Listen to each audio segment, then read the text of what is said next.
bienvenue sur 100% Paddock. Nous sommes dans la période où les écuries de F1 sont en train de livrer leurs monoplaces et nous allons donc en parler de l'une d'entre elles avec les chroniqueurs autour de moi, Victor, Baptiste et Léna. Comment allez-vous? Bah ça va super bien. Ça va très bien. Bon, on est au top, hein, toujours. Écoute. Ok, tout va bien. Alors, on va d'abord parler un petit peu de la première journée des essais hivernaux qui ont eu lieu à Barcelone ce matin, qui ont commencé à 9h et qui se sont finis il y a moins d'une heure pour cette première journée. On va ensuite parler des dernières livrées qui sont apparues, qui sont Mercedes, Ferrari, Alpine, Audi et des débuts un petit peu compliqués de Williams. Donc, pour les essais hivernaux qui sont privés, on le rappelle, les écuries n'ont le droit qu'à 3 jours pour faire des tests sur leur voiture et 3 tests de roulage. Donc toutes les écuries ont roulé, sauf Ferrari, McLaren, Williams et Aston Martin.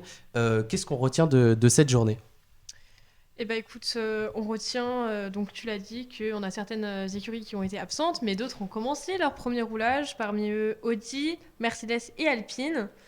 On a eu aussi 2 drapeaux rouges qui ont été recensés ce matin, dont le premier causé par Colapinto, qui s'est arrêté au plein milieu de piste, mais selon nos informations, il aurait réussi à regagner la ligne des stands. Et pour le deuxième drapeau rouge, il a été causé par Bortoleto, qui s'est lui aussi arrêté sur le bord de piste. Donc on se pose des questions sur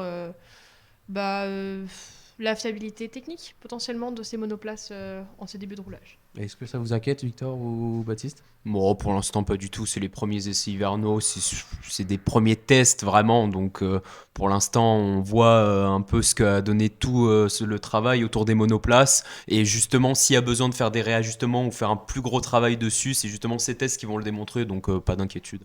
On l'a appris aussi, Aston Martin ne roulera qu'à partir de jeudi en raison de quelques Problème au niveau du châssis. problèmes au niveau du châssis. Est-ce que tu vas en parler, Victor? Ouais, ça annonce quand même déjà une petite difficulté de rentrer avec quelques jours de retard. C'est sûr que c'est pas vraiment de bon augure. C'est pour 2 équipes motorisées Mercedes. On en parlera aussi un peu plus tard de Williams.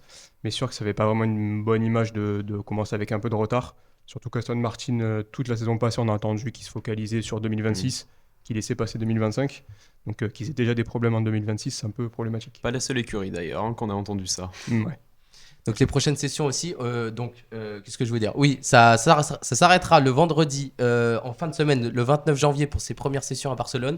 Et les dernières sessions auront lieu à Bahreïn début février. Pour les premières livrées, donc le 22 janvier, c'est Mercedes qui a dévoilé sa voiture sans présentation complète, c'est-à-dire sans les pilotes et toute la présentation officielle. Quelques images de la voiture ont été publiées, plus les essais hivernaux qui ont commencé aujourd'hui.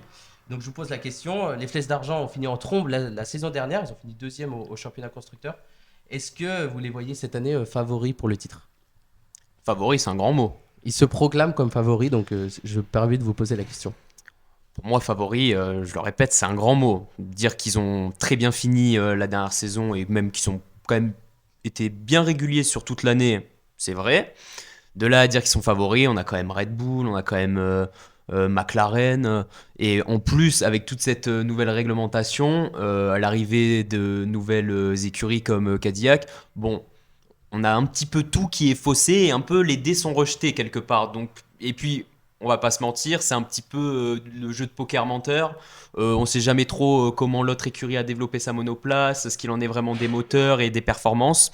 Donc pour l'instant, c'est un peu le jeu du bluff et j'ai l'impression qu'on entend un peu toutes les écuries dire qu'elles sont favoris pour cette année. Donc pour l'instant, je me tiens juste à leurs bons résultats l'an dernier et j'attends de voir. Oui, et puis Mercedes, on connaît quand même leur expérience sur les changements de réglementation. On sait qu'en 2014, ils ont écrasé la concurrence avec leur nouveau moteur. Est-ce qu'ils vont faire une bis repetita cette année? C'est possible. On sait ils auraient trouvé des petites astuces pour leur moteur. Mais voilà, ça va jouer au niveau du châssis. On sait que McLaren est aussi motorisé par Mercedes, donc ça pourrait se jouer entre ces 2 équipes. Favoris, en effet, tu l'as dit, c'est un grand mot. Ils vont évidemment jouer la tête, sauf gros souci. Donc ça va être intéressant de voir ça en Australie. Et Léna, est-ce que tu penses que Kimi, parce qu'il a fini à 150 points l'année dernière sur Russell, bon, c'était sa première année, est-ce que tu penses qu'il va y avoir une plus grosse rivalité entre les deux ou Russell va encore un petit peu dominer avec l'expérience? Non, je suis partagée, parce qu'on a vu au tout début que Kimi Antonini avait fait ses preuves. Après, il a eu une période compliquée sur tout ce qui est la trêve, enfin tout ce qui est au niveau des circuits européens. Donc on va voir, est-ce que cette année il a pris un peu plus d'expérience. Après, moi je maintiens quand même que l'expérience fait tout, en grande partie. Donc je considère que Russell devrait parvenir, j'espère pour lui, à maintenir le lead. Donc un jour plus tard, c'est le 23 janvier, c'est Ferrari qui a choisi son moment pour dévoiler la Formule 1, sa Formule 1 à Fioriano en effectuant quelques tours de piste. On a tous vu les images un petit peu chaotiques. Est-ce que quelqu'un veut en parler? Baptiste? Alors, moi, je trouvais intéressant les vidéos du nouveau fonctionnement de l'aérodynamique. Alors, on a vu que l'aile arrière et l'aileron avant ne s'abaissaient pas au même moment. C'était un peu spécial. Donc, est-ce que ça se fait vraiment manuellement, l'avant, l'arrière? C'était Hamilton, je crois, au volant à ce moment. On voyait les deux ailes s'abaisser, s'ouvrir à des moments différents. Donc, c'était un peu particulier. Donc, ça sera une des choses à suivre cette saison, ce nouveau fonctionnement de l'aérodynamisme. Sinon, voilà, quelques tours de piste, un petit souci. Souci ou pas quelqu'un va en souci, parler. selon Souci, eux. on sait pas. Officieusement, ça serait normal. Je vois quand même ça assez étrange d'arrêter un programme quand même en plein milieu. Mais non, voilà, des petits tours tranquillement à Fiorano. Toujours une ferveur populaire folle en Italie. Les fans présents à 3h, 4h du matin pour voir 4-5 tours, c'est toujours fou. On le sait, hein, ils sont impatients. Charles Leclerc aussi doit l'être depuis le moment qu'il est en Formule 1, enfin qu'il est chez Ferrari. Est-ce que ce serait peut-être la dernière chance pour lui avant de quitter? Est-ce que ce serait un bon choix pour lui? Non, non. Moi, je le vois pas quitter Ferrari. Honnêtement, il reste dévoué à son écurie. Il s'entend très bien avec tout le monde. Après, c'est sûr, il a eu des moments dans sa carrière positifs comme négatifs. Après, Beaucoup moi, de honnêtement, négatifs. il y a eu un peu de positif quand même. Un La peu, victoire à oui. Monza en 2024. Non, et sa bien première sûr, mais bon. victoire, sur les terres italiennes. Non, moi, je considère que cette année, ça va être la bonne. Et je trouve pas qu'il y ait une date décisive sur un succès. La preuve, Hülkenberg, il a montré l'année dernière, il a fait son premier podium. Donc, non, moi, je considère que tout est possible. Bah, le problème, c'est que Ferrari, je préfère me taire parce que chaque année, c'est la bonne. Cette année ne fait pas exception. Donc, on va rester calme. Mais par rapport à Charles Leclerc, oui, bon, il y a eu beaucoup de déceptions, notamment avec Ferrari. Alors que, franchement, qu'est-ce qu'on aimerait le voir compétitif chaque saison. Ce pilote, c'est juste incroyable. Après, pour moi, il y a un peu, en quelque sorte, pas une sorte de contrat à vie avec Ferrari, mais par rapport à son père, par rapport à Jules Bianchi. Pour moi, il y a une sorte de liaison en fait au-delà de ça, qui est bien au-delà du sportif entre lui et l'écurie. Après, est-ce que la lassitude des résultats et des mauvaises performances peut venir jouer un mauvais tour là-dedans? Je sais pas, mais en tout cas, on verra bien si Ferrari est performant cette année. Parce qu'il faudrait au moins renouer avec la victoire. On le rappelle, l'année dernière, ils ont aucune victoire en Formule 1 en 2025. T'insistes bien hein, sur Ouais, le insiste aucune. bien. T'as raison. C'était pas arrivé depuis Carlos Sainz, dernière victoire, Ouais. Mexique, 2024. Et au contraire de son coéquipier, qu'est-ce que vous attendez? Est-ce que à partir de quel curseur, par exemple, la saison d'Hamilton sera réussie? Ah. Très bonne question.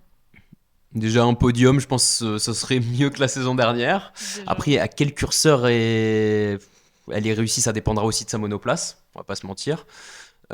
Après, si pour le coup, cette Au année, moins, il y a peut-être battre son coéquipier, tu vois. oui, après, il y a très peu de communication, je trouve, cette année autour de Ferrari, autour de leur voiture, autour du développement, ce qui est peut-être pas forcément plus mal quand on voit les autres années.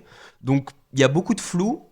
Donc, moi, j'attends juste à être surpris, mais j'ai l'impression de le sentir quand même pas plus convaincu et en confiance que l'an dernier, parce qu'au début, au moment où il a signé, c'était complètement une folie. Mais je le sens quand même revanchard par rapport à la saison dernière dans sa communication, Lewis Hamilton. Ok. Tu veux rajouter un truc, Victor? Non, ouais, je pense le curseur, ça sera avec Leclerc. Bon, sa performance, ça sera son coéquipier. Après, si il bat Leclerc, mais que c'est pour la 15e place, Oui. forcément, ça sera mal vu. Mais s'il le bat pour la première place, là, ça sera une meilleure chose. Le même jour, c'est aussi Alpine qui a montré sa voiture à Barcelone en présence des deux pilotes, donc Pierre Gasly et Franco Colapinto. Donc Alpine rentre dans une nouvelle ère après avoir délaissé le moteur Renault. C'est le moteur Mercedes qui lui succédera. Donc Alpine, je vous pose la question, est-ce qu'Alpine a bien fait de laisser le moteur Renault pour aller chez Mercedes? Le moteur allemand est-il le moteur auquel il faut parier sur ces prochaines années? Moi, très bonne question. Honnêtement, moi, je trouve ça... À la fois, je trouve que c'est bien d'aller de l'avant et pour essayer de trouver des solutions, mais à la fois, l'histoire avec le moteur, elle est quand même... je trouve qu'elle a une triste fin. Donc, je sais pas trop, honnêtement. peut-être jouer sur effectivement le moteur Mercedes peut être une bonne solution. Après, on va voir ce que ça donne. Après, pour l'instant, on n'a aucune garantie, encore une Oui. fois, avec le moteur Mercedes. Ouais. Donc, moi, j'attends de voir. Ce qui paraît, selon tout le monde, c'est de la bombe. Moi, j'attends juste à être surpris. Pour l'instant, bon, encore une fois, c'est des premiers essais. On a vu que pour certaines écuries, c'était pas encore ça. Donc, j'attends de voir. Après, oui, forcément, quand on parle du moteur Renault avec Alpine, on a forcément plus le côté nostalgique avec l'écurie. Donc, voilà. Mais c'est pas plus mal aussi de délaisser la nostalgie à certains moments pour les performances. Et la Briatore est à la tête maintenant d'Alpine. Est-ce que c'est lui qui va réussir à faire relever un petit peu Renault, enfin Alpine de la crise? Non, moi, à part, Pas convaincu à du part, tout. du tout. à part une magouille, je vois pas comment il pourrait, Waouh, c'est fort. Non, ben Briatore, voilà, on le rappelle quand même, il a été exclu de la Formule 1 à vie, normalement. Après, bon, c'est une histoire qui est revenue au tribunal, cette interdiction a été levée. Mais si on revient sur le moteur, il faut quand même construire autour quelque chose de ce moteur. L'année dernière, les ingénieurs Shenstone pointaient beaucoup du doigt le moteur français Renault, mais il y avait quand même beaucoup de problèmes sur le châssis, sur l'aéro. C'est quelque chose qui ont fait un peu passer au second plan. Ça restait quand même la pire voiture de l'année dernière, ils ont fini dernier au classement. Donc ça va être difficile de se relever. Il faut vraiment que le moteur soit exceptionnel cette Après, saison. ils ont tout misé sur cette année. Ouais. Ils ont été les premiers à développer pour la saison 2026. Mm. Alors, est-ce que ça va payer? Selon Flavio Briatore, ils ont 3 ou 4 mois d'avance sur toutes les autres écuries. 3 ou 4 mois. Donc, Bon, après, c'est ce qu'il dit. Hein, mais oui, bon, mais on va justement. voir, hein. Très clairement, 3 ou 4 mois, s'ils sont pas premiers à toutes les courses, je comprends pas quoi. De toute façon, ils n'ont pas annoncé qu'ils devaient potentiellement jouer des podiums. Ah si, ils Cette l'ont année annoncé. Ah, ils l'ont annoncé. Oui, ils l'ont annoncé. Donc, Mais, moi, je oui. suis comme Non, Saint-Thomas, non. je ne crois que ce que je vois. Donc, Voilà. j'attends d'être surpris. C'est bien, c'est une très belle parole. on va parler maintenant du nouveau de la classe. Audi qui arrive en Formule 1 avec son propre moteur. Donc beaucoup d'attentes évidemment autour de l'écurie. Qui espère faire bonne impression pour cette première saison. Avec Bortoleto et Hülkenberg, ils ont misé sur la jeunesse et sur l'expérience en même temps. Donc est-ce que ça va payer? On verra. Mattia Binotto a dit qu'il jouerait le titre en 2030. Alors est-ce que vous y croyez?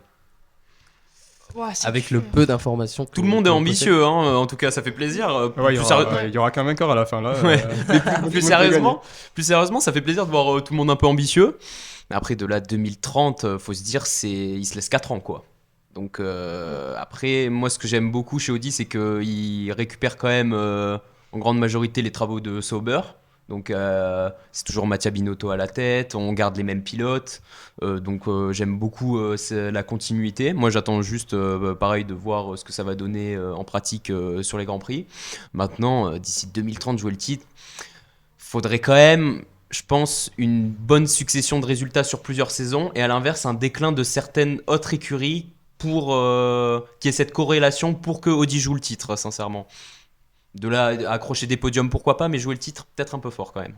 Ouais, non, pour moi, je suis totalement d'accord. Après, je trouve qu'ils partent quand même pas avec rien. Ils partent avec Oui. certaines données de Sauber, et tu l'as dit, ils reprennent pas mal d'éléments du coup de Sauber avant, pardon.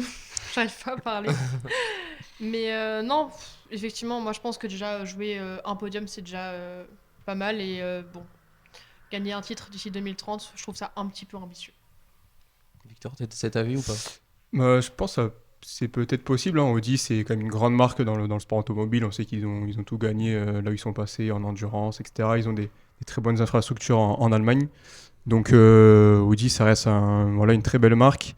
Ils ont les bases de Sauber. Ils savent construire des moteurs. Ils ont des bonnes infrastructures.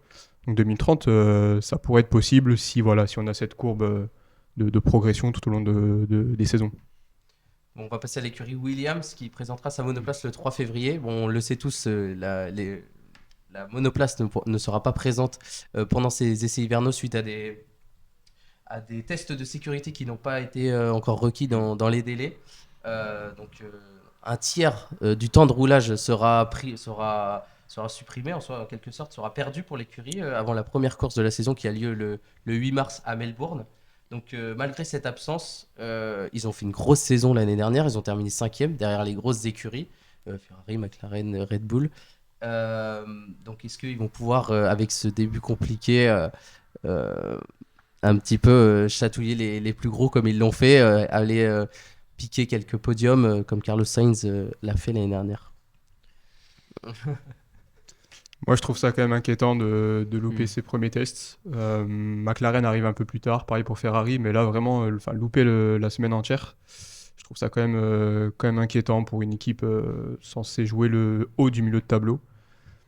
On sait que les dernières saisons, quand une équipe loupait les premiers jours, ça a souvent mal fini.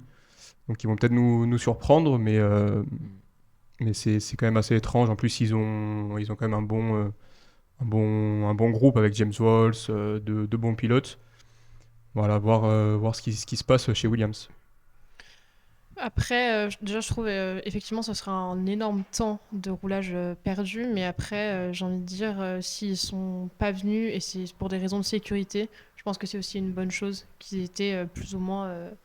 Ils ont été interdits de rouler par rapport à ça, ou est-ce qu'ils ont préféré ne pas rouler par rapport au test Non, parce qu'ils n'ont pas réussi les crash tests FIA, donc ils n'ont pas ils ont pas le droit de rouler. Enfin, leur Ok. voiture n'est pas réglementaire. Bah, Pour- du coup, pour je rouler. trouve que c'est une bonne chose en termes de sécurité. Maintenant, en termes de roulage, c'est quand même préoccupant. Personnellement, je sais pas comment ils vont commencer ce début de saison et j'espère qu'ils vont se rattraper au plus vite. Je partage exactement leur avis, hein. En soi, une écurie qui participe pas à ses premiers tests pour, bon, là, en l'occurrence, on l'a dit, c'est raison de sécurité, mais c'est jamais généralement de bon augure. Encore une fois, il y a d'autres tests, ils auront l'occasion de se rattraper. La saison n'a pas encore commencé complètement, donc voilà, il n'y a pas non plus le feu au lac, mais c'est quand même préoccupant. On peut mettre un petit bémol sur Williams en disant attention quand même. Ouais, il y a un petit peu urgence. Ils vont peut-être sans doute prendre pas mal de retard pendant pendant les premiers Grands Prix. J'espère qu'ils vont finir en trombe comme ils ont fait l'année dernière. Voilà. Et on leur souhaite, hein, bien Oui, évidemment. évidemment, on leur souhaite parce que c'est une écurie qui a eu du mal à renaître après les grandes années Williams. Donc il y a d'autres écuries qui n'ont pas encore délivré leur monoplace, donc à l'image de Williams, comme on vient de le dire, Cadillac, Aston Martin qui connaît un petit peu aussi des débuts compliqués. Il faudra attendre le 8 février pour Cadillac et Aston Martin, et McLaren le 9 qui va délivrer sa voiture presque au tout dernier moment. Euh, Est-ce que on va attendre au vu des premières impressions des écuries, est-ce que nous allons assister à une grosse domination par exemple de McLaren ou d'une autre comme en 2014 avec Mercedes? Enfin, on l'espère pas, mais au vu des premières impressions, je pense pas. Est-ce que vous êtes du même avis? C'est souvent un peu le problème des réglementations de se risquer à ça. Souvent, les premières saisons c'est quitte ou double. Quelqu'un peut trouver vraiment la chose qui va faire fonctionner la voiture. C'est un peu le risque de se lancer dans une nouvelle réglementation, mais après, au fur et à mesure, toutes les équipes vont les rattraper. Donc, je pense que c'est possible ouais, sur les premières courses. Je pense que ça va être disputé quand même. McLaren part quand même avec des bases extrêmement solides, hein, on va pas se mentir. Mais c'est pas les seuls aussi. Je pense que Red Bull part avec des bases solides. Je pense que Mercedes aussi part avec de très bonnes bases. Et peut-être pourquoi pas voir quelques écuries comme Alpine, hein, son Flavio Briatore, on sait jamais, jouer les troubles fêtes.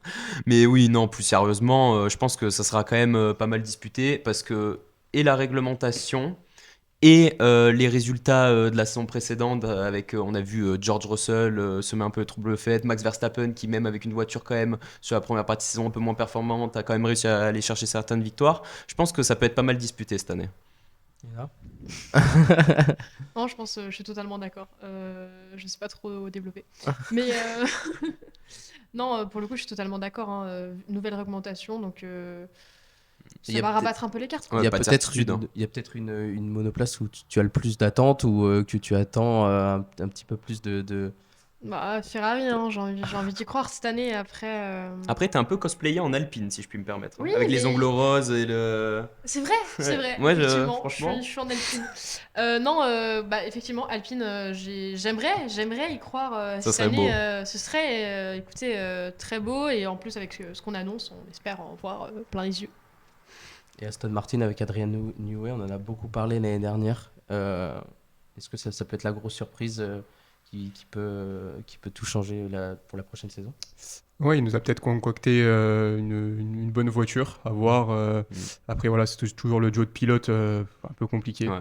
Alonso, il n'a pas perdu de son talent, mais voilà, il commence un peu à se faire vieux, à pu correspondre un peu aux nouvelles attentes dans F1.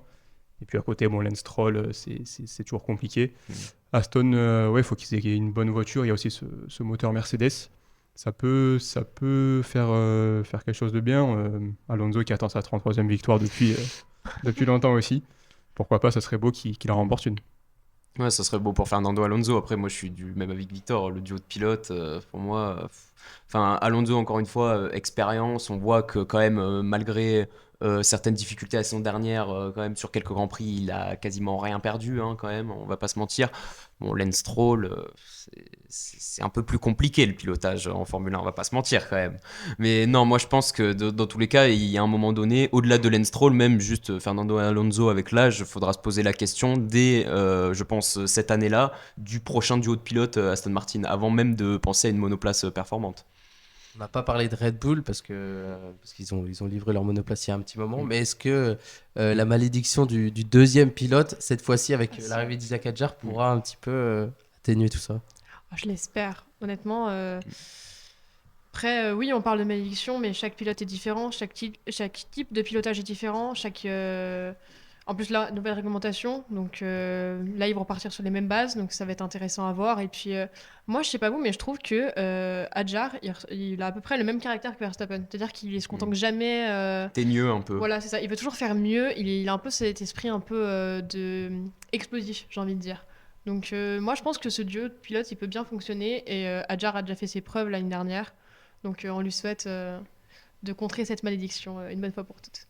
Bah déjà, je trouve c'est agréable parce qu'il est premier temps, hein, aux essais, enfin des temps qu'on a Oui. pour l'instant, il est premier. Donc déjà, belle performance, même si encore une fois, c'est que des tests et il n'y a pas tout le monde qui a roulé. Mais oui, je pense qu'il peut être capable de mettre fin, on va dire, à cette malédiction. C'est une malédiction en soi de ce second baquet Red Bull. Après, encore une fois, au niveau du caractère, je te rejoins, on peut le comparer à Max Verstappen, mais attention à ce que ça passe pas un duo trop explosif et que ça vienne entacher leur cohésion du groupe. Moi, je me souviens surtout de Sergio Perez qui avait dit si j'étais moins rapide que Max, j'étais un problème, et si j'étais plus rapide que Max, j'étais un problème. Donc, faut aussi voir comment Red Bull va gérer un peu parce que Hadjar, c'est quand même un talent phénoménal, il l'a prouvé l'an dernier. Donc, faut voir un petit peu comment Red Bull va gérer l'éclosion de ce nouveau talent sans pour autant faire de l'ombre à Max Verstappen, même si en soi, on fait jamais d'ombre à un pilote comme Max Verstappen. Mais est-ce qu'il va aller le titiller? Ça va être intéressant à voir. Parce qu'on rappelle, Max Verstappen, c'est quand même, selon aussi Hadjar, il l'a dit, c'est le meilleur pilote du monde. Alors, est-ce qu'il va pouvoir un petit peu le titiller, même psychologiquement, en fait? C'est ça le défi. En soi. Ouais, j'ai super hâte, moi, de voir ça dès l'Australie, voir un peu la performance d'Adjar dès les premiers essais. On va suivre ça. Ça va être, je pense, ça va être un duel à suivre. Voilà, s'ils sont roue contre roue un peu sur quelques courses, forcément, l'avantage va être donné à Verstappen. Donc pour Hadjar, la seule manière, ça va être de devancer Verstappen de 5 dixièmes en qualification. Bon, voilà, je pense qu'on a pas mal déblayé un petit peu toutes ces livrées et même les essais hivernaux qui ont débuté aujourd'hui. Merci aux chroniqueurs de nous avoir écoutés. Merci Samy à la régie. Et on se retrouve à la semaine prochaine pour la prochaine émission. Pardon, c'était Tu vas y Sans arriver. Paddock. Tu vas y arriver.